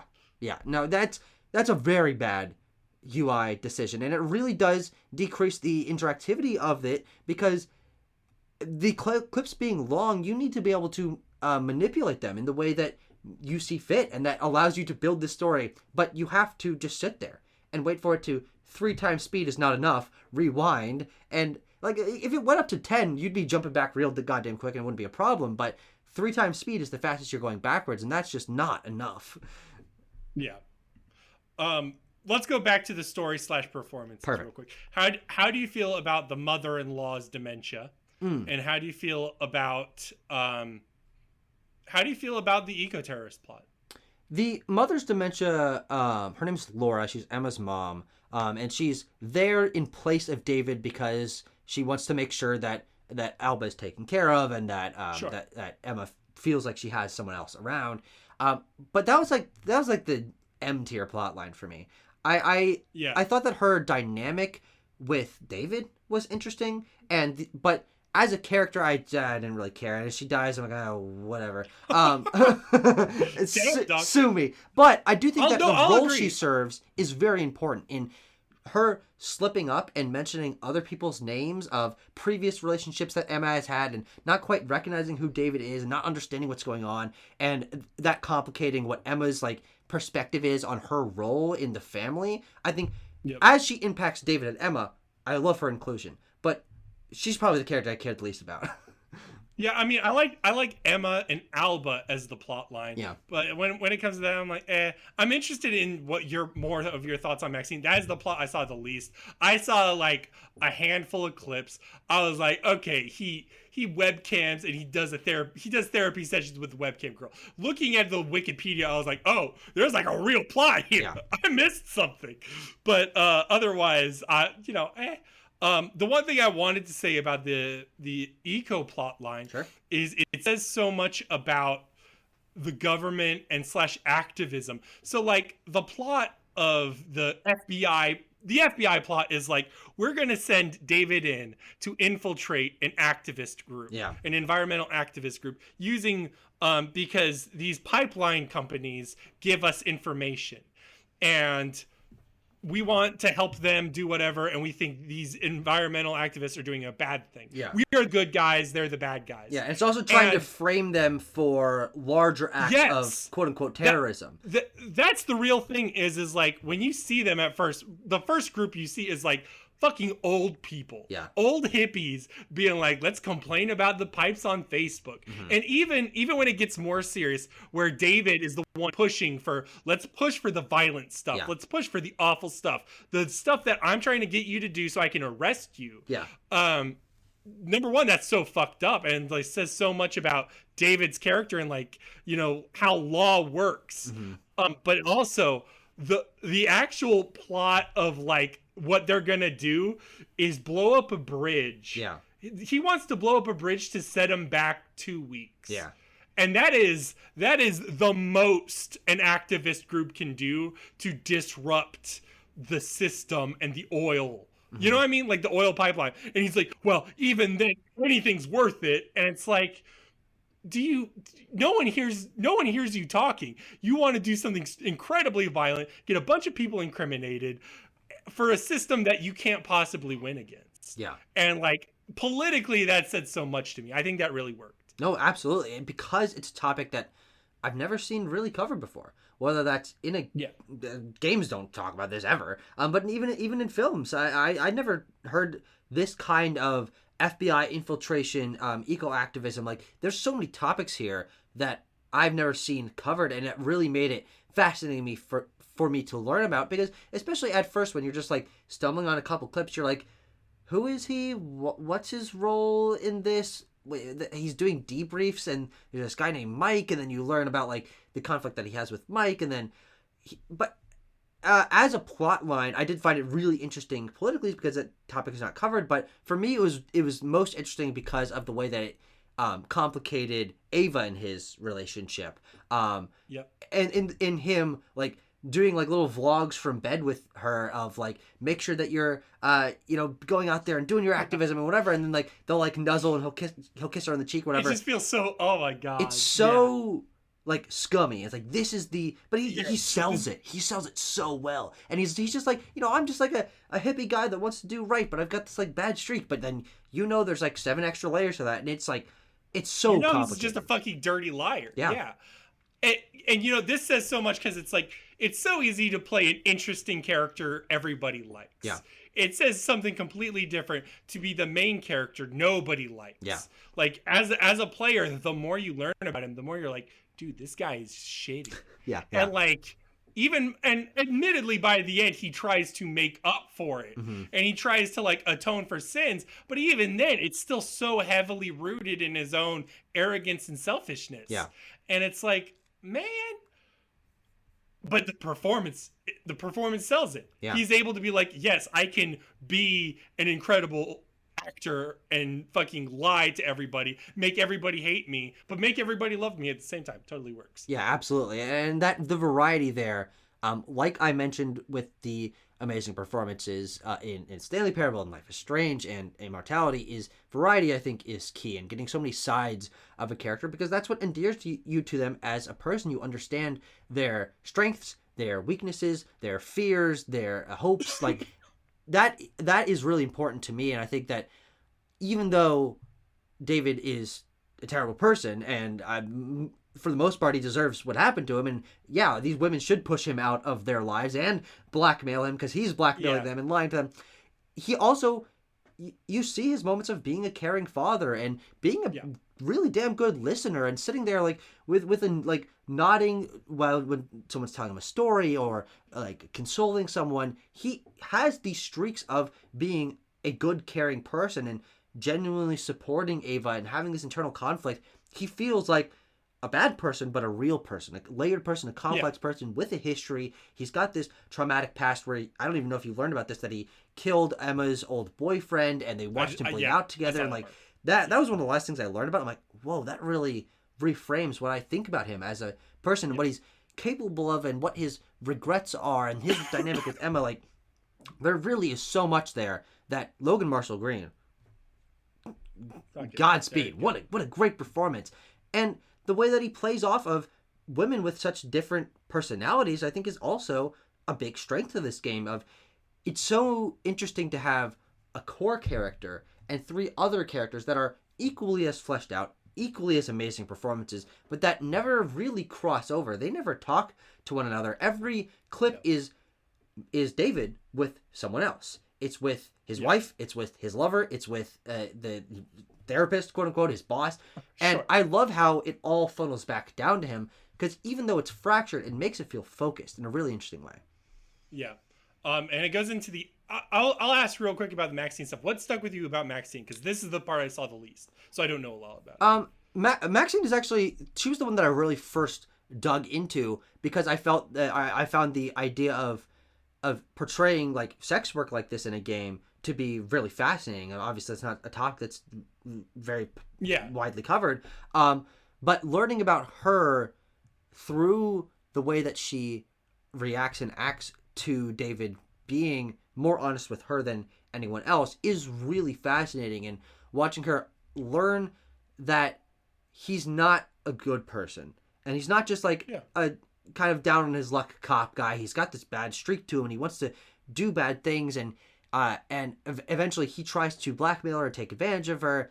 I found her to be a really compelling character because she is the one, I think, on an acting layer level that's most similar to David, in that she is putting on multiple personas. She's not actually French. She's not actually, doesn't have this history. She's selling them. She's telling these stories about her past that are presumably not real. And watching those layers come undone as she gets fed up with the way David is treating her and recognizes her strength as a woman in this position. And I think those are all really, really remarkable. And she also has some of the best like environmental storytelling of having the tattoo on her chest and having this background that changes slightly. It's almost always the same, but it changes slightly between the state of mind that she's in and the time of year and stuff like that. And then once you watch the end or nearing the end of her story and you realize this is just a set in like basically a garage, and she's got this whole history. I thought she was one of my favorite characters, but also they're kind of all my favorite characters. But it's an interesting setup of like she's wearing the mask to David, Yep. who's trying to bear it all. Yep. And that dynamic is a switch and a reversal that's in an interesting way. Yeah. Okay. I guess what else was I going to say? Oh, the other thing I was going to ask you is what makes you prefer the other titles over this for the Sam Barlow stuff? The fluidity of gameplay, which is, I know, a kind of a ridiculous statement to talk about when you're talking about like totally typing in and like watching videos, but there's a lot better sense of forward progression in both Immortality and Her Story because you're always able to easily move on to the next clip. Yeah. Manipulate them in the way that you want, tag things and store them in very easy ways, sort them in very easy ways. There's no... in Her Story, you have like a little checkboard of these are the clips that you've watched in this order, so you can use that to sort of fill in gaps. In Immortality, it's portrayed in this like film stock style that fills in as you go. There's nothing like that in Telling Lies, which means that I have no idea where like the final clips that I need to look for are. I need to use a guide. Yeah. There's no like in-universe way to sort of piece things together as you're going. And you don't really know how far you are, where no, not even at all. Like near the end, I was like, what do I have to watch? Because I remember Her Story. I was like, what do I have to watch to be done? Yeah. To like know and I have no what's idea. going on. I have no idea where the line is. Yeah. And that combined with the UI of sitting there and scrubbing backwards and just sitting there for like a minute and a half, like that kills the pacing. And not being able to like not full screen it and not being able to like scrub through the video. It's a lot of choices that I think are easily rectified. I mean, structurally, this game is not particularly complex, and these things are elements of watching videos in the modern day. You could redo this. Yeah. Yeah. That could have been fixed, and because even though I think the story is better than Her Story, and the amount of characters and variety of locations and themes is almost on par with Immortality, which is still my favorite. But it has issues that the other two games just don't have, which makes me wonder, like, these were probably deliberate choices. Like, he could have added a scrub bar at the bottom or a jump to the beginning of the video button, but he didn't. And to me, it just takes away from it. When I was rewinding, I was thinking, Her Story had a fucking scrub bar. Mm-hmm. I thought that. I was like, Her Story allowed me to restart the clip immediately. So part of me either thinks, A, if it's a 10-minute clip, he doesn't want you to rewind to second one. Yeah. It's supposed to be a little bit of a punishment to do that. And also allows you to get a glimpse in a separate context of a word said or a look made that's not through normal progression of video. Mm-hmm. Like looking back at the rewind gives you a different perspective. Sure. So in those ways, by the way, that's a key gameplay element of Immortality, and I think you'll like that even more, how it's utilized there. Oh, ooh la la! Now, you just okay. Now I'm excited for Immortality, but like I think in those ways, perhaps that was an intentional design decision. Yeah. But even then, it's not. I don't think the pros outweigh the cons there. It's like, that's interesting, but also like if I could have finished this game in one less hour because an hour of that was me sitting on my dumb butt and holding my finger down to rewind, I would trade for that in a heartbeat. I don't think I emotionally gained a lot from that design decision. Yep. Let's just say. Any other thoughts? Yeah, I have a couple notes that I wrote down that we haven't really touched on yet. Let me find these. I like that this game has a score. There's a piano score that plays relatively consistently across the entire game, which is something that Her Story only used in like key moments. When you discovered something, it would play like a piano score that would fade in and out as you're watching that specific clip. But I think it makes it feel a little more cohesive here when music is just always persistent, whether you're scrubbing, whether you're pausing, whether you're on the desktop. I really did like that. And music also plays a lot into Ava's character. True. Ava wants to be a singer, and she sings songs to David multiple times. Yeah. So like, or Alba sings "Twinkle Twinkle Little Star," Yeah. and that is meant to emotionally affect David. So like, in a lot of ways, sound design is much more focused in her story. Her story, there's like one moment where like she plays the guitar. Yeah. And like that is like the one time you're like, okay, yeah, all right. Well, yeah. whatever. And actually, another element that that I'm not sure if you picked up on, but is the importance of fairy tales in Sam Barlow's games. In her story, it was Rapunzel. There was a lot of references to her that. Her story wasn't subtle about it. No. Because they repeated a lot where it's like, oh, we lived in a dollhouse. I loved the fairy tales. Yeah. It was very obvious in this one. And I was going to say, my progression at the start of the game, I went from the original tag love. I immediately went to Snow White because Maxine said Snow White. Yeah. However, even though Maxine says Snow White, what it gives you is Ava stuff because Ava and all of the eco activists are named after Snow White characters. Yep, they are. So that's how I got onto that route immediately. Yeah, and that's another element I think that Sam Barlow does better than any writer I can think of is tying keywords, especially because obviously his games are focused around keywords, tying keywords to multiple storylines in ways that aren't the same. Is when you're searching like the term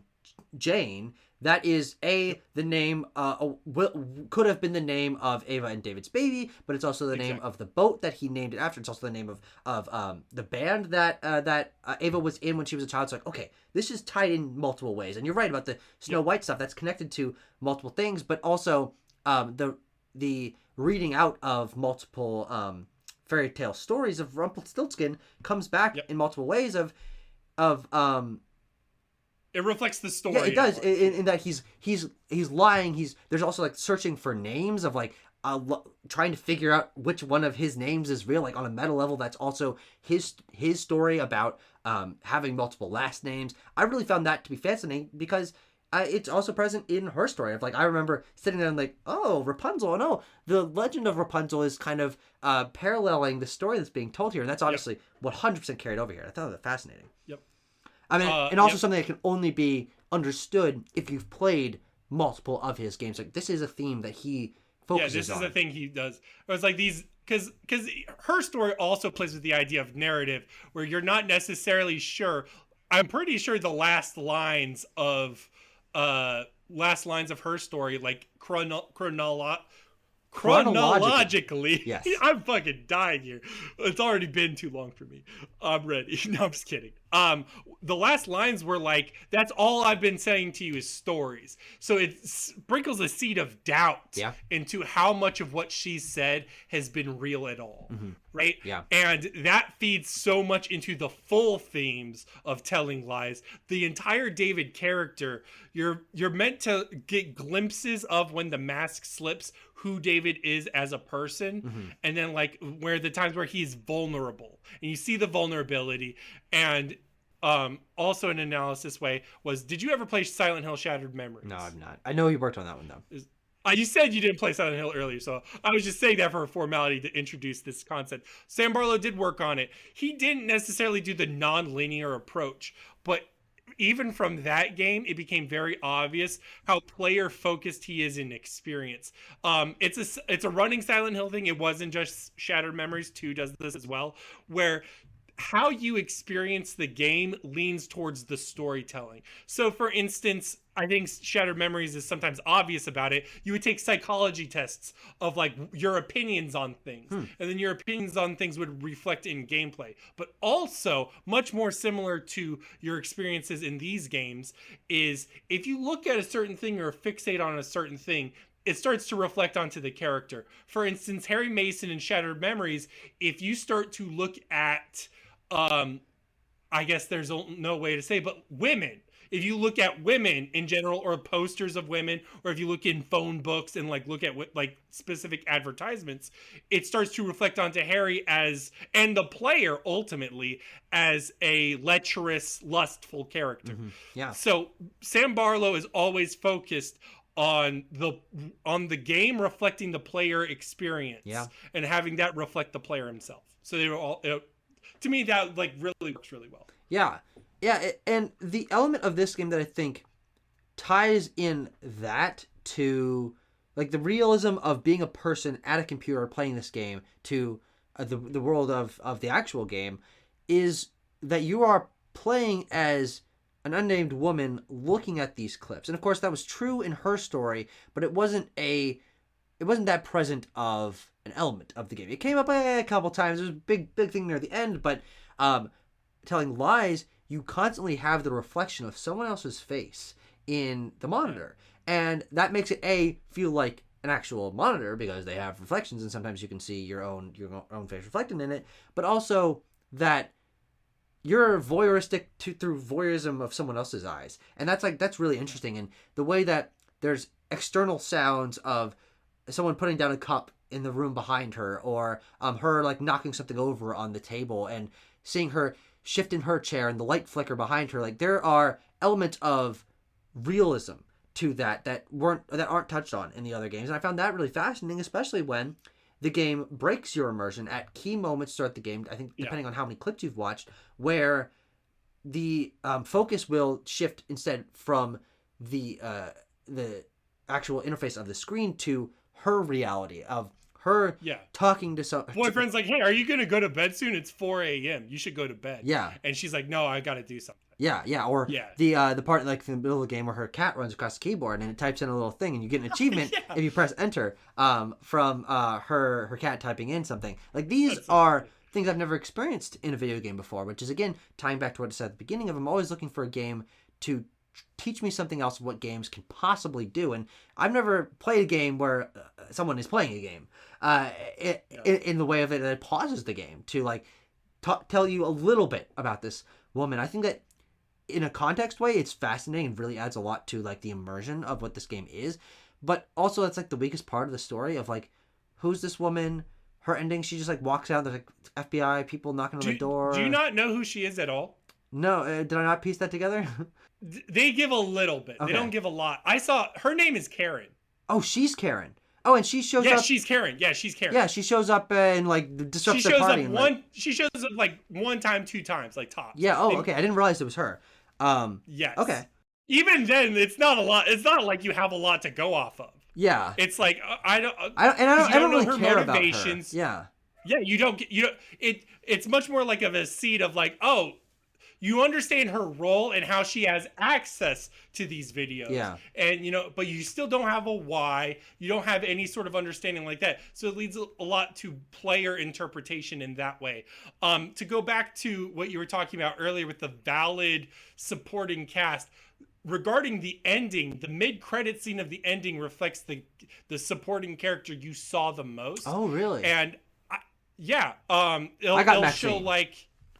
Well, yeah, you would have gotten Maxine as like oh, I'm a realtor or whatever now, or like you could see Star grown up. Really? Okay. For instance, it's shit like that, and it's cool.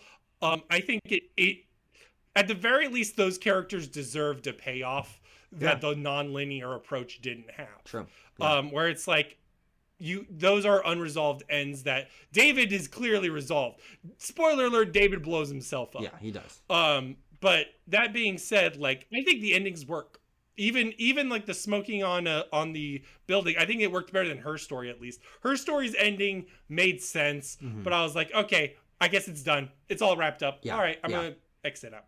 Yeah. No, yeah, I did like I'll have to go watch the other endings for those other characters because the only one I got was Maxine. But I think I just didn't find the Karen thing particularly satisfying because there wasn't that extra layer of motivation, which unlike her story did have that reveal of motivation and recontextualize why you were watching these things. I always assumed I was watching someone who had access to these things and whatever, and that was true, and my assumptions were correct. It doesn't change anything. Yeah, but her story, you are playing as the daughter of the main actress, and that's like, she's learning about her mother's past, and that like adds a layer of storytelling to it that maybe I just need to like look up more theories or like listen to an interview with Sam Barlow to like know what the intention of this is, because I think I bet it's there. He's an intentional enough writer. But even then, like there's a much more significant emotional impact where it's like, do you understand why she did it in her story? Where it's like, oh, do you understand why your mother did these things? And I clicked no because I still don't. I get it, but I don't think I know why she did it. Mm-hmm. You know what I mean? Yeah. Does that make sense in like that fundamental way? Whereas here, those sort of emotional, intense questions aren't asked.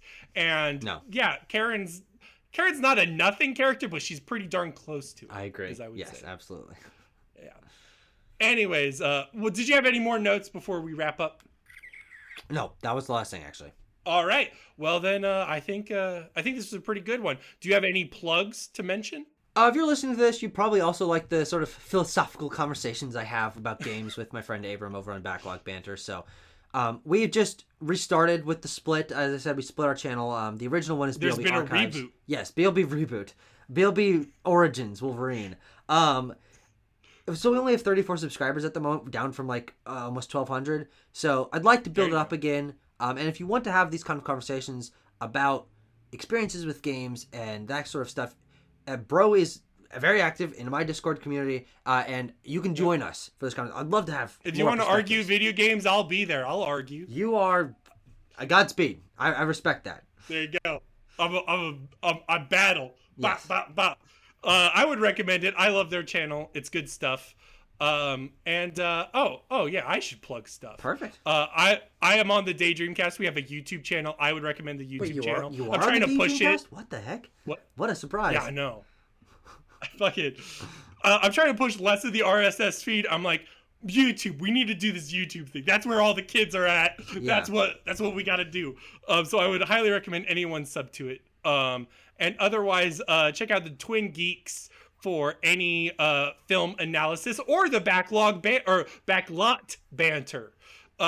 where people. I think you all just did an Oscar special, didn't you? Yeah, we just reviewed all of the Best Picture nominees, and then we talked about our predictions. And then once everything everyone won. What? Sorry. How were the predictions?